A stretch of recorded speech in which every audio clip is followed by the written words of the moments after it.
Now for this example, it says determine the lengths of side A and side B of a right triangle if the measure of angle B is equal to 42 degrees and the length of the hypotenuse is 212 centimeters. So a couple of things to point out. We have an angle measure here, angle B, 42 degrees, and we have a hypotenuse, 212 centimeters. So what I'm going to do is I'm going to go ahead and I'm going to draw a triangle that represents these measures here, and you should too. It helps to clarify what's going on, and your triangle doesn't have to be to scale, or it doesn't have to be anything fancy. Just something that allows you to see what's going on. And here is my right angle. So if this is my right angle, then the hypotenuse is right across from it, and it says that it's 212 centimeters, so I'm just going to put that in here.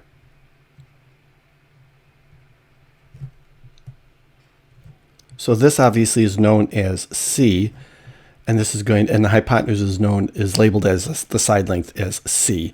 So then I have to label the other two angles here, and it doesn't matter which one you label A and which one you label B. I'm going to label this one as B, and then label this one as A. And of course, it says that the measure of angle B is 42 degrees. So I'm going to put in 42 degrees here. Also, if this is angle B, the side opposite has got to be side B. So I'm going to put in B here. If this is angle A, the side opposite it is going to be side A. So I'm going to put it in there. And these are the side lengths that we need to determine. Now, I can't use the Pythagorean theorem to find these side lengths because I only have one length measure, and that's the 212 here. If I had two, then I could solve for the other length, but I only have one. But that's okay. I know there's a relationship going on between the angle measures and their side lengths, which is what we learned in the previous example. So what I have to do is I just have to look at what it is that I want to find and what it is that's provided. So let's just say that we want to determine this side length first, which is B. Well, B is opposite of angle B. So if I did something like sine of angle B and did the opposite side B over the hypotenuse, which is C. So once I know that, then I just have to fill in the values that are supplied here. So I'm going to write this as the sine of 42 degrees. That's angle B. That's equal to side B over the hypotenuse, which of course is 212 centimeters. Then I can use algebra to solve for side B.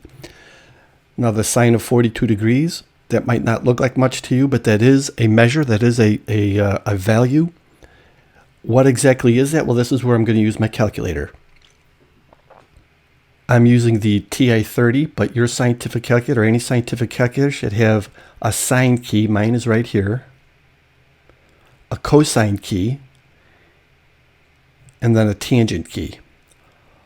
Also, your calculator can operate in different modes. The mode we want to be in is degree mode. Since we're dealing with degrees and we're looking for side lengths, I want to make sure my calculator is in degree mode.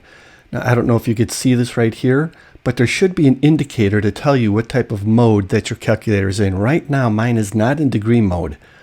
Mine has RAD up here, which stands for radian, which we'll get into in a little bit. So I want to change the mode. I want to make sure it's in degree mode. So I'm going to go to my mode key. And you can see these different modes that are listed here. I want DEG, which is degree. So I'm going to highlight that. And then hit enter. And you can see that degree mode is now highlighted. And this is changed to DEG, meaning that it's in degree mode. So now we're ready to go. So I'm just going to clear out of here. So now what I'll do is I'll type in the sine of 42 degrees. So I just hit my sine key and type in 42. If your calculator requires parentheses, you should close off that parentheses and hit enter. It's approximately 0.6691. We'll use 3 or 4 decimals. So I'm going to put in 0.6691 That's equal to b over 212. Now I can go ahead and solve. If I multiply both sides by 212,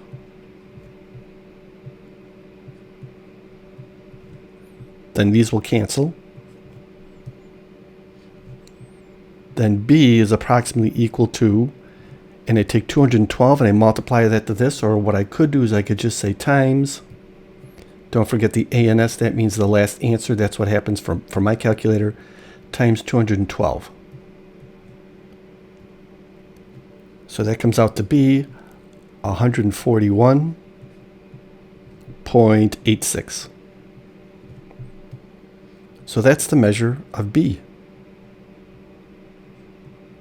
141.86 centimeters. Now that I have two length measures, 212 centimeters and 141.86 centimeters, I could then use the Pythagorean theorem to go ahead and solve for length A here.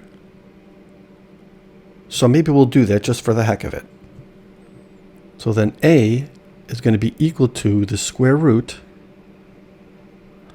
of c squared minus b squared. And now that I have that, as we've learned earlier, I'm just going to type that in my calculator just like this. I have the square root of c squared, and what's c? 212 squared minus b squared, and what's b squared? 141.86 squared. I hit enter, and A is approximately 157.54. So we've got all our sides. But we could also use our trigonometric ratios to solve for this too. Except this time, as I look at the relationship between this angle and this side, this is cosine, this is adjacent. So if I did the cosine of B, that's the adjacent side over the hypotenuse. I do the cosine of 42 degrees. That's equal to A over the hypotenuse, which is 212. Now, instead of typing in cosine of 42 degrees and coming up with a decimal equivalent, we'll just do this. I'm just going to go ahead and solve. Multiply that by 212, and then multiply this by 212. These will cancel. A is going to be approximately 212 times the cosine of 42 degrees. So I'll do that, 212 times the cosine of 42. And look at that, 157.55, 0.54 or 55. There's always going to be a little bit of rounding error, but that's close enough. And here we have it here. We could also use angle A measure.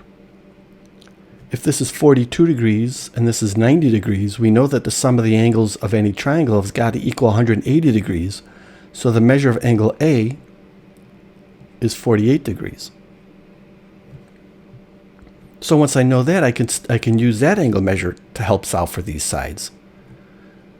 So there's a lot of options that we can use once we know the relationship that's going on between all these measures.